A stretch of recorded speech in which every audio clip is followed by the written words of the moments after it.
End gold buyers, మీ కష్టాల్లో నమ్మకమైన మీ ఆత్మీయ నేస్తం. అండ్ నేను క్వశ్చన్ అవుతాను స్ట్రైట్గా, అంతే స్ట్రైట్గా సమాధానం చెప్పండి. రాఘవ లారెన్స్ మీద భగవాను పుల్లారావు ఇద్దరు ప్రేమతో ఉన్నారా, కోపంగా ఉన్నారా? అప్పుడు చెప్పాలంటే టు బి ఫ్రాంక్ అప్పుడు కోపంగా ఉన్నామండి. ఆ, అంటే మేము అనుకున్న బడ్జెట్ వేరండి. ఉమ్, సినిమా అయ్యేదానికి చాలా డబుల్ అయిపోయింది. అది అందుకే అడిగింది. అవును. డబుల్ అయిపోయింది. ఉమ్, అది యాక్చువల్గా మేము అనుకున్న బడ్జెట్ అగ్రిమెంట్స్ కూడా ఉన్నాయండి. అప్పుడు పక్కా అగ్రిమెంట్స్ కూడా ఉన్నాయి. బడ్జెట్ డబుల్ అయిపోయింది అప్పుడు. యాక్చువల్గా ఇండస్ట్రీలో అంతా ఇంకెళ్ళి సినిమా చేయలేరురా బాబు, ఈ సినిమా బయట పెట్టలేరు అనుకున్నారు అందరూ కూడా. ఉమ్. Rebel rebels. ప్రభాస్ గారి డేట్స్, ఆయన హీరో అసలు మామూలు క్రేజ్ కాదు. ఆ విషయంలో హీరో గారు బాగా కోఆపరేట్ చేశారండి. సో హీరో గారు బాగా కోఆపరేట్ చేసి ఆ సినిమా రిలీజ్ అవ్వడానికి చాలా హెల్ప్ అయ్యారు మాకు. ఇప్పుడు ఆ సినిమా లారెన్స్ గారితో చేసేటప్పుడు మేము అనుకున్న బడ్జెట్ అంతా కూడా సగం సినిమా అయ్యేటప్పటికే అయిపోయిందండి బడ్జెట్ అంతా సో ఆ సినిమాకి. మరి ఇంకా సగం సినిమా తీయాలి, ఇంకెంత బడ్జెట్ అవుతుంది ఉమ్, అనేది పెద్ద ప్రశ్న అండి. అసలు సరే, మరి ఈ లారెన్స్ గారు ఏ విషయంలోనూ అది కావాలి ఇది కావాలి ఎక్కడ కాంప్రమైజ్ అయ్యేవాడు కాదు. ఉమ్, మరి దీన్ని కంప్లీట్ చేయాలి.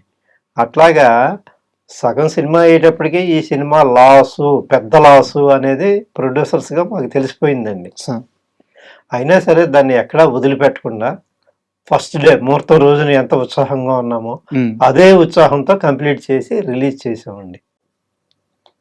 లారెన్స్ పేరు మేమే చెప్పాము ప్రభాస్ గారికి. యాక్చువల్గా లారెన్స్ గారితో చేయాలని ఒక మంచి కాంబినేషన్ అవుతుంది, మంచి సినిమా అవుతుందని మేమే ప్రపోజల్ చేసి, మీరే నమ్మారు ముందు. మేమే నమ్మాడు, మేమే ప్రపోజల్ చేసి మేమే తీసుకొచ్చాం. ఉమ్, ప్రభాస్ గారు ఫాదర్ అనేవారు, బా లారెన్స్తో మీరు పడలేరా, వద్దయ్యా, ఉమ్, ఏదైనా డైరెక్ట్ని ఆలోచించండి అనేవారు. సో లేదు లేదు మేము ఆయనతోనే చేస్తామన్నారు. సరే ఇక మీ ఇష్టం అన్నారు. ఉమ్, ఆ కన్ఫర్మ్ అయినప్పుడు కూడా మాకు పార్టీ ఇచ్చారు ప్రభాస్ ఫాదర్. అరే మీరు అనుకున్న కాంబినేషనే, మీరు అనుకున్న డైరెక్టర్ని తీసుకొచ్చి చేస్తున్నారు, ఆ సినిమా గ్రేట్ అని చెప్పేసి. ఉమ్, ఆయన అంత ట్రబుల్ ఇస్తారని చెప్పినా, మీకు బడ్జెట్ ఎక్కువ చేస్తారని చెప్పినా కూడా సినిమా ప్రాజెక్ట్ కోసం నమ్మి, మీరు మంచి ప్రాజెక్ట్ చేయాలని ఈ ప్రాజెక్ట్ నమ్మి మీరు చేస్తున్నందుకు యువర్ గ్రేట్ అని చెప్పేసి ఆయన మాకు మంచి పార్టీ కూడా ఇచ్చారు అప్పట్లో. సో అయితే ఈ నేను ప్రశ్న అడగడం కూడా ఓపెన్గానే అడిగాను. లారెన్స్ గారి మీద కోపంగా ఉన్నారా, కామ్గా ఉన్నారా, మనసులో ఎలాంటి ఫీలింగ్ ఉందని చెప్పేసి.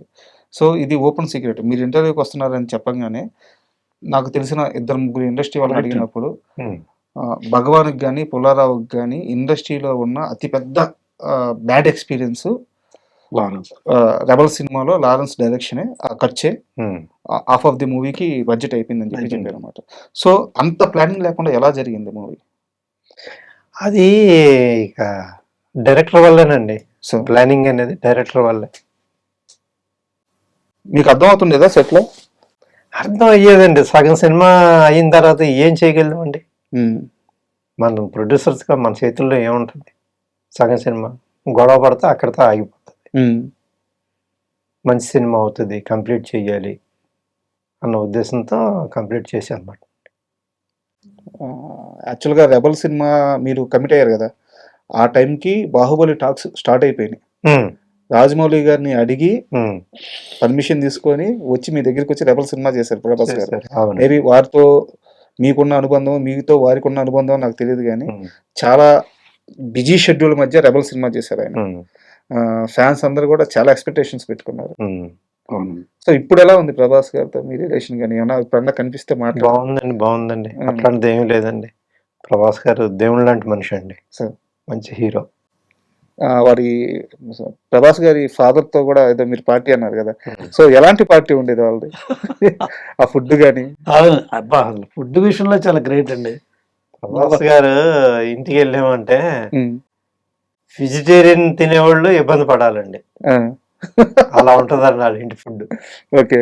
అసలు ముందు మాట్లాడడానికి వెళ్ళాం అనుకోండి, ముందు ఆ టేబుల్ మీదకి ఒక స్నాక్స్ లేకపోతే ఏదో ఒక రాకపోతే అసలు మాట్లాడరు అప్పటి వరకు.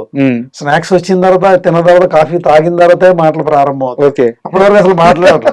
అంటే ఆతిథ్యం వంటలో అంత గొప్పగా ఉంటుంది. చాలా మంది చెప్పారు. అట్లాగే అసలు ఆయన షూటింగ్ వస్తున్నారంటే రోజు ఒక 20 మందికి 30 మందికి భోజనాలు వస్తూనే ఉండే.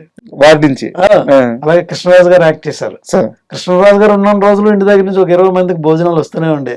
అద్భుతమైన రకరకాలు యూనిట్లు అందరికి, ఇంపార్టెంట్ టెక్నీషియన్లు అందరికి కూడా, సార్ ప్రొడ్యూసర్లకి, డైరెక్టర్లకి, కెమెరామ్యాన్ అందరికి ఒక 20 మందికి భోజనాలు. అలాగే అంత ఆతిథ్యం ప్రభాస్ గారు కానీ మరి కృష్ణరాజు గారు కానీ వండర్ఫుల్ అండి. ఫుడ్ పెట్టి ఈ మాట అసలు యాక్చువల్ గా ఆన్లైన్ సోషల్ మీడియా అంతా ఇదే అంటారు, ఫుడ్ పెట్టి చంపేస్తారు. ఒకసారి మేము ఒక పార్టీ జరుగుతుంది, అరే బిర్యానీ పెట్టారు. అది అరే బిర్యానీ చాలా బాగుందంటే కట్ చేస్తే అలా ఆ పర్సనల్ అసిస్టెంట్ పిలిచారు, అరే 2 ప్యాక్స్ ఇద్దరికి చేసి ఇంటికి పంపించి ఇమీడియట్ గా మా ఇళ్ళకి పంపించేశారు. బాగుంది అన్నందుకు. అందుకని అంత అట్లాగా అంత గొప్ప వ్యక్తి అండి నిజంగా. Super sir. అండ్ ఈ రోజు ప్రభాస్ గారిని చూస్తుంటే, అంటే మీరు కలిసి పనిచేశారు, సో మీకు ఒక అనుబంధం ఉంది, ఒక ట్రావెలింగ్ ఉంది. ఈ రోజు ప్రభాస్ గారు ఉన్న స్థాయిని, ఆ పాన్ ఇండియా స్టార్ అనే ఆ క్రేజీని చూస్తున్నప్పుడు ఎలా అనిపిస్తుంటది మీకు? చాలా సంతోషం, చాలా ఆనందంగా ఉంటుందండి హీరో గారితో. యాక్చువల్గా వారు రెబల్ అయిపోయిన తర్వాత ప్రామిస్ చేశారు మాకు, మరలా మీకు తప్పనిసరిగా సినిమా చేస్తానే, చాలా కష్టపడి తీశారు మీరు ఈ సినిమా, మీరు చేస్తారు తప్పనిసరిగా, నేను ఇంకో సినిమా చేస్తాను మీకు అని ఆయన ప్రామిస్ చేశారు. మేము ఆ ప్రామిస్ ఇంకా ఉపయోగించుకోలేకపోయేప్పుడు.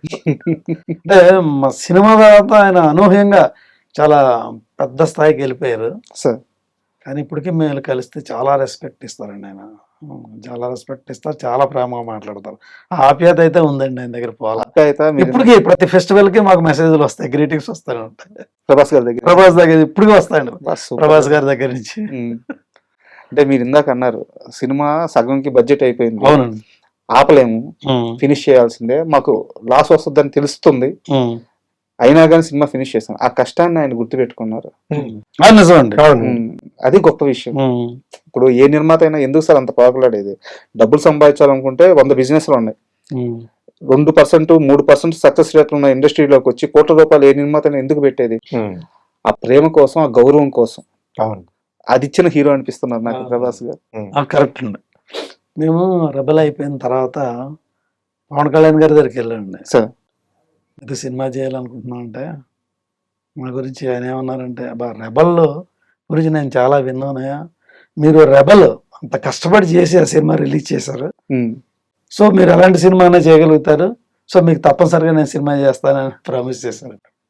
ఇదే రెఫరెన్స్ ఇచ్చారు, అంత కష్టపడి చేశారు, ఆ సినిమా గురించి నేను విన్నాను, ఆ సినిమా మీరు డెఫినెట్గా ఆయనతోనే ఆ సినిమా డీల్ చేశారంటే నేను ఖచ్చితంగా మీకు సినిమా చేస్తున్నాను అన్నారు. అదే సార్, పడిన కష్టం ఎక్కడికి పోదు అంటారు చూడండి, అదే గుర్తింపు.